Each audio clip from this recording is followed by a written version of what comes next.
Hello friends, இந்த வீடியோவில் நம்ம யூடியூப்ல ஒரு ஆக்ஷன் காமெடி படமாக வெளியான லிட்டில் பிக் சோல்ஜர் படம் எப்படி இருக்குன்னு தான் பார்க்க போறோம். இந்த படத்துடைய கதை என்னன்னு பார்த்துடலாம். இந்த படத்துடைய கதைக்களம் 3ஆம் நூற்றாண்டில் நடக்கிற மாதிரி சித்தரிச்சிருக்காங்க. லிங் வே அப்படிங்கிற 2 ஸ்டேட்குள்ள ஒரு போர் நடக்குது. அந்த போரோட முடிவுல 2 பேர் மட்டும் தான் எஞ்சி இருக்காங்க. லியான் ஸ்டேட்டை சேர்ந்த சிப்பாயா இருக்கிற ஜாக்கி சானும் வெய் ஸ்டேட்டோடைய ஜெனரலும் அடிபட்டு இருக்காரு. ஜாக்கி சான் தான் ஒரு இறந்த நபர் மாதிரி நடிச்சு இந்த போர்ல இருந்து தப்பிச்சிருப்பாரு. அடிபட்டு இருக்கிற வேற ஸ்டேட்டை சேர்ந்த அந்த ஜெனரல்ல லியாங் நாட்டு அரசனுக்கு கொண்டு போய் கொடுத்தாங்க அப்படின்னா இவருக்கு ராணுவ மரியாதை கொடுத்து இருந்து விடுவிச்சிருவாங்க. சோ இவர் ஒரு பீஸ்ஃபுல்லான ஒரு லைஃப் லீட் பண்ணலாம் அப்படின்றது தான் அவரோட கணக்கு. சோ அந்த ஜெனரல்ல பாத்தீங்கன்னா ஜாக்கி சான் கொண்டு போயிட்டு இருக்காரு. இந்த ஜேர்னில இவங்களுக்கு எந்த மாதிரியான ஆபத்துகள் வந்துச்சு, அதை எப்படி இவங்க எதிர்கொண்டாங்க, இந்த ப்ராசஸ்ல இவங்களுக்கு எப்படி ஒரு பாண்டிங் உண்டாச்சு, இறுதியில ஜாக்கி சான் ஜெனரல்ல லியாங்குடைய ராஜா கிட்ட ஒப்படைச்சாரா அப்படின்றதா இந்த படத்துடைய கதை.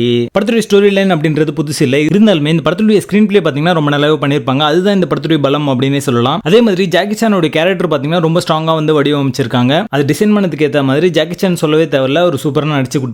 ஜாக்கி சானோட கேரக்டர் பாத்தீங்கன்னா ஒரு கவர்டான ஒரு சோல்ஜரா இருப்பாரு. அதே நேரத்துல ஒரு ஆப்டிமிஸ்டிக்கா ஒரு ஃபீல் குட் பர்சனாவும் இருப்பாரு. இவருடைய இந்த ஜேர்னில வர எல்லாருமே அடிப்பாரே தவிர யாருமே கொல்ல மாட்டாரு. அதே நேரத்துல போல்டா ஒரு ராஜாக்கு தேவையான குவாலிட்டிஸ் இருக்கா அப்படின்னு கேட்டீங்கன்னா இருக்காது அவர்கிட்ட. இருந்தாலுமே ஒரு சாதாரண ஒரு மனுஷனுக்கு தேவையான ஒரு நல்ல குவாலிட்டி எல்லாமே அவர்கிட்ட இருக்கும். மாரலி ஒரு குட் பர்சனா தான் அவர் இருப்பாரு. சோ அந்த கேரக்டர் பாத்தீங்கன்னா இந்த படத்துக்கான பலம் அப்படின்னே சொல்லலாம். அதே மாதிரி ஜெனரல் ரோல்ல நடிச்ச லீ ஹோமும் பாத்தீங்கன்னா ரொம்ப நல்லாவே நடிச்சிருக்காரு. இவருடைய கேரக்டர் பாத்தீங்கன்னா ஜாக்கி சானுக்கு கான்ட்ராஸ்டான ஒரு கேரக்டர். இவங்க 2 பேருக்குள்ள எப்படி ஒரு பாண்டிங் உண்டாச்சு அப்படின்றது ரொம்ப நல்லாவே சொல்லிருக்காங்க. சோ இந்த ஆன் ஸ்கிரீன் கெமிஸ்ட்ரி பாத்தீங்கன்னா இந்த 2 கேரக்டர்ஸ்க்கும் ரொம்ப நல்லாவே ஒர்க் அவுட் ஆயிருக்கு. அது பார்க்க நல்லா இருக்கும். ஆக்ஷன் சீக்வன்ஸ் வழக்கம் போல ரொம்ப நல்லாவே இருக்கும் பார்க்கிறதுக்கு. பட் இருந்தாலுமே கொரியோகிராஃபிலாம் இன்னும் கொஞ்சம் பெட்டரா இருந்திருக்கலாம் அப்படிங்கிற மாதிரி தோணுச்சு. நீங்க ஒரு ஜாக்கி சான் ஃபேனா இருந்தீங்கன்னா இந்த படம் ஒரு பிரியாணி விருந்து அப்படின்னே சொல்லலாம். கண்டிப்பா உங்களுக்கு சாட்டிஸ்ஃபை பண்ற மாதிரியான நிறைய காட்சிகள் இந்த படத்துல இருக்கு. படத்துடைய பேசிங் நல்லா இருக்கும். 2010 வெளியான சிறந்த மார்ஷல் ஆர்ட்ஸ் மூவில இந்த படமும் ஒண்ணு. இது ஒரு டாப் சினிமா, மிஸ் பண்ணாம பாருங்க. படத்துல அடக்கானட் இல்ல, இந்த படத்தை நீங்க ஃபேமிலியோட பார்க்கலாம். லிட்டில் பிக் சோல்ஜர் படத்துக்கு எங்களோட ரேட்டிங் 7 out of 10.